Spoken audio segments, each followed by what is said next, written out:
Сайн байцгаана уу?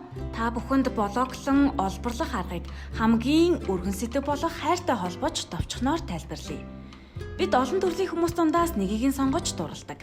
Үүн шиг ашигт малтамлын төрөл, ордын хэмжээ, геологийн тогтц зэрэг олон хүчин зүйлээс шалтгаалаад хэрхэн олборлоход шийдэгддэг.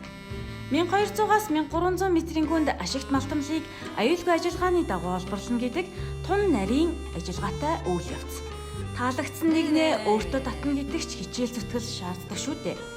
Энэ нь миний туршлага хэр ихээс хамаарч татагдж байгаа нэгнээ найрч чаддаг шиг блоглон нурааж олборлохоос ч гэсэн олон жилийн туршлага мэдлэг шаарддаг. Тэгвэл блоглон нурааж олборлох арга гэж юу вэ? Бид хайртай хүнтэй болсон бол зүрхийг нэх хэрэг гардаг. Хамгийн эрсдэлгүй аюулгүй аргаар. Үүнтэй ижлэр блоглон нурааж олборлох аргач ч гэсэн хит хитэн үе шат давжлага байдаг. Хүдрийн биетийн дагуур хөндлөн малталт хийж түүгээр дэслэхэд биет хөдөлгөөнд орж нурж эхэлнэ. Хүдэр буулгах цэгээс хүдрийг авах тусам дээр нагаа нь сулран нурж орж ирдэг. Дэслэгээр бутарсан хүдрийг хүн даацын машинууд анхдагч ботлуур руу зөөж гар бөмбөгийн хэмжээтэй болтол бутлана.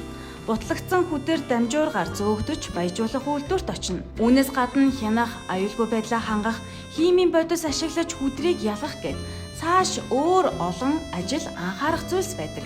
Эдгээрт дэмжлэх үзүүлэх багаач гэсэн мартаж болохгүй.